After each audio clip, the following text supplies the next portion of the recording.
Voting. It is often described as the voice of the people. It is their contribution to shaping our country's agenda.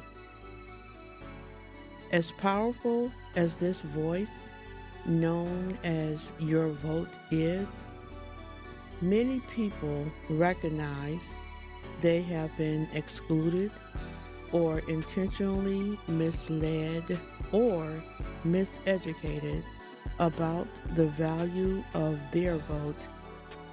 We interviewed voters from a variety of backgrounds, most of them from the Junction Inglewood areas of Toledo, Ohio, two neighborhoods with historically low voter turnout.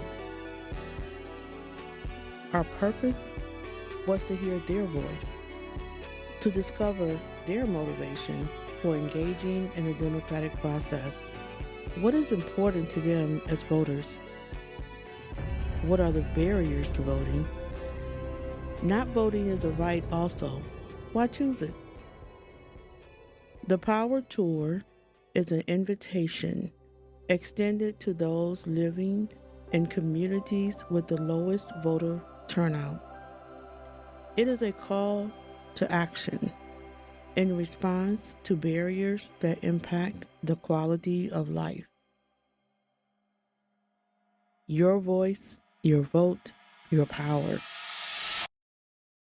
I'm Reggie Williams, Executive Director of the Frederick Douglass Community Association. I'm Zania Williams. I've been attending TSA for Arts. I'm really trying to use music as a positive in our community instead of a negative. My name is Jacoba Clark. I'm a UT student. I'm 19 years old. This is my first year voting. I just registered last year.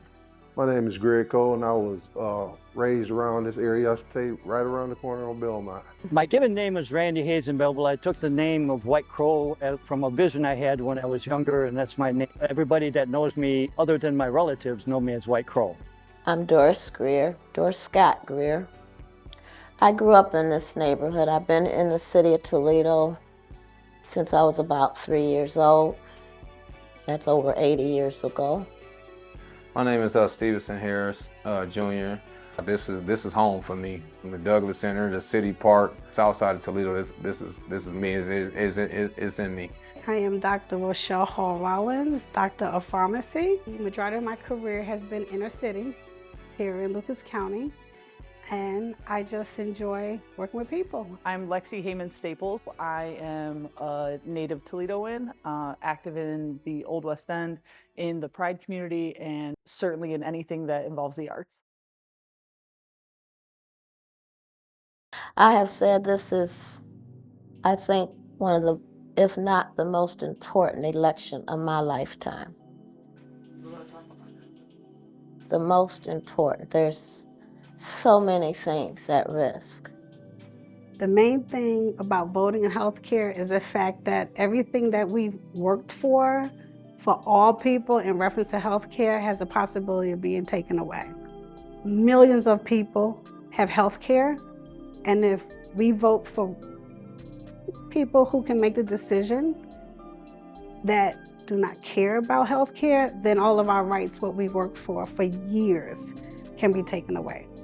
Well, I think it's so important for queer people specifically to vote because voting is what has gotten us where we are now. My god baby has one parent on her birth certificate because that was the only way it could happen then. And my kids have my wife and myself on their birth certificates. So even with all this craziness at the government level where it's like, we're gonna try and take back gay marriage, my wife will still have rights to our kids, and that's really, really powerful, and voting got us that. Lived in a lot of low-income neighborhoods in my life, and a lot of the time I'll walk out and I'll see like damaged roads or dirty roads or damaged houses, abandoned houses, just things that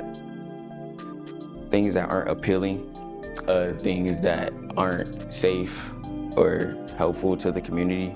And I feel like those type of things could definitely be solved just by having like the local community vote. And now, sometimes everybody's for sale. You know, so I think we need to get back to, you know, becoming a community and going out, you know, talking to people about, you know, the votes and why we need the votes in those certain communities that's going to impact, because those dollars have to go there. And if you're not ready, trust me, somebody else is ready, but they may not have the same values or the same things that you need to survive. They have what they want in mind. So if you don't invest in having some of what you think you need, you know, you got the leftovers, and the leftovers aren't pretty sometimes. They may not be what you need. It's just what you got.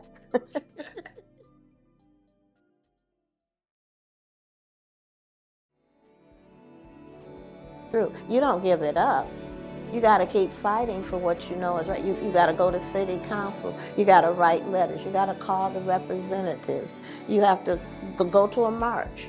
I remember one time we go to Black Family Conference. Everybody in the conference walked out of the hotel and marched around the building and protested some things that were going on at that time. I think voting has changed everything in this country. I think that voices standing up and being heard, specifically protesting for the right to vote, for people who were marginalized getting the ability to vote, because certainly that was not the case when our founding fathers began these shenanigans. So I think it's really important that you just make your voice heard, whether it's through protesting or, you know, letter writing campaigns or whatever, but voting's our most American right.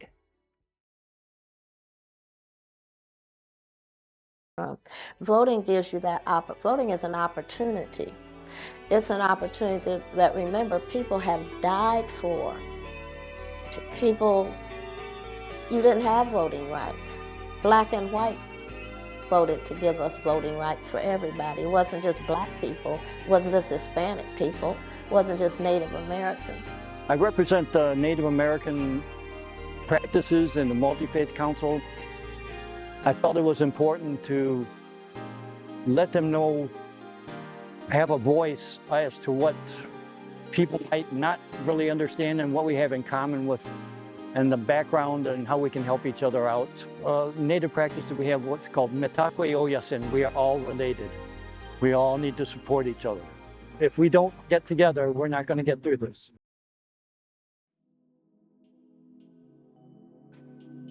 First of all, I would like to apologize to that generation, because we did fail them as far as the vehicle to educate them and empower them with the knowledge that they needed to go into the polls.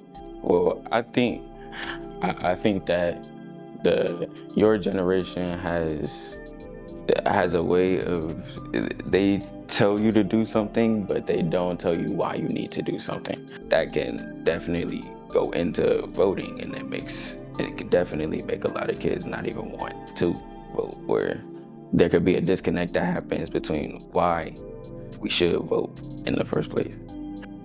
Well, I think the more information that you know as you grow up will get you farther. Like, if you're just thinking 1 or 2 years ahead of yourself, then you won't know what's going to happen in the next 10 years. So I think thinking about the conversations that we have, I see the future replaying itself over and over again. So as I see that replaying, then maybe in the next 10 years, I could get some background knowledge from my parents that I had to talk, like, let's say like 5 years ago about.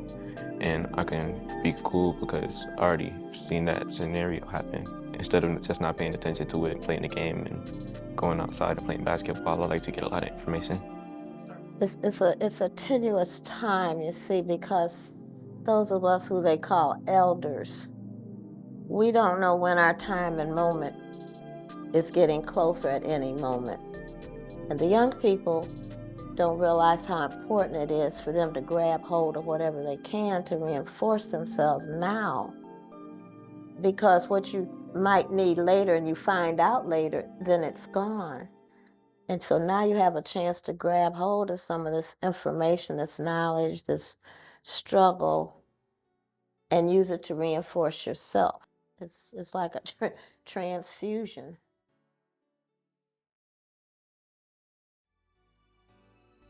So my dad was really, really very into voting and very vocally pro-voting and making sure you got your voice heard whenever you had the ability. And I think it's important, especially for those in my community, to make sure that we're able to retain the rights that we do have and fight for more rights that we're still longing for. I seen my mom vote, and then when I got old enough, she was like, when I turned 18, she was like, you going to vote too. So ever since then, I've been voting. My dad always volunteered to be a registered person to register people. My mother, we all worked in the East New York community area. It was just something, they were pretty much like grandchildren of slave workers. So their parents understood the power of your voice. So that's how it's been indoctrinated in me. Through their parents, my parents, and hopefully I'm doing it with my legacy moving forward. My family, I would always hear them talking about going to vote. My grandmother, I'd hear her talk.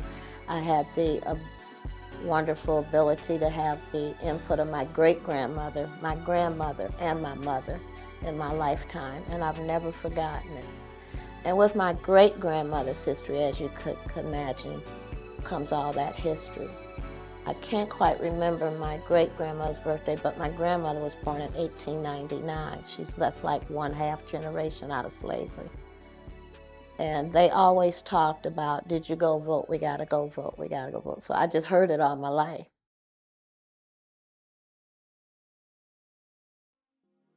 Yeah, I guess if you're on the fence about voting, you should get off the fence and go vote. I think that's probably a better idea.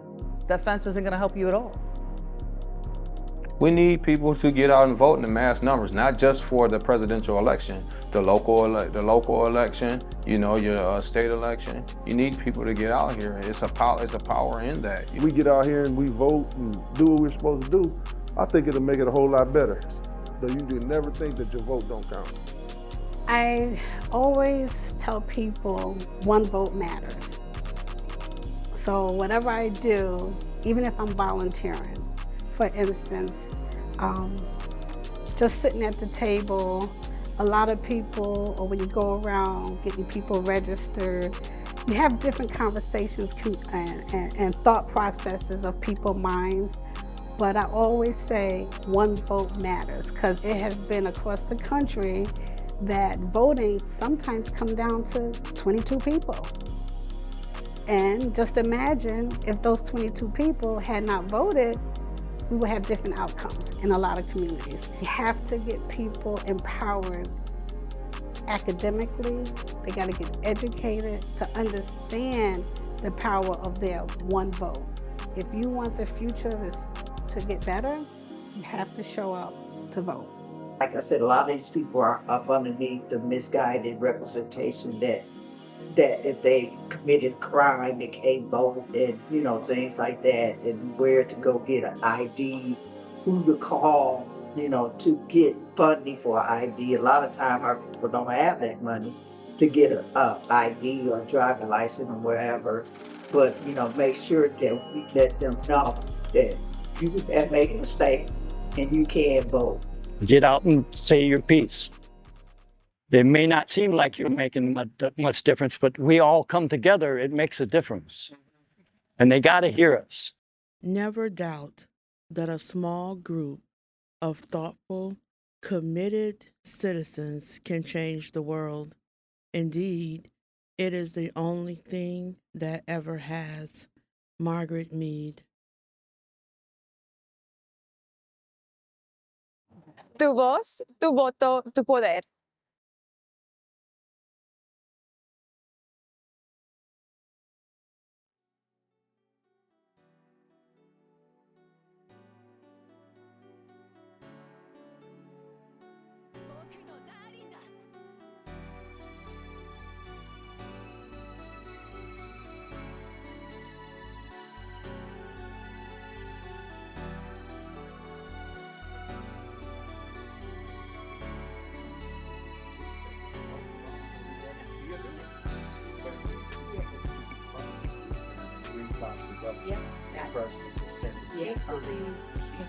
And they have a conversation. They have employees. Yeah. And they have some ways to make their idea come to life. Yeah. Because somebody has to listen. Yep.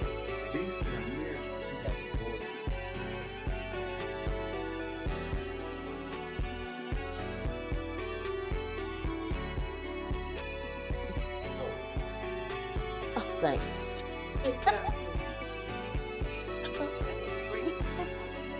Yeah, I was like getting all set up, and I was listening. I was like, all right, yeah. Glad I didn't squeak the wrong wheel.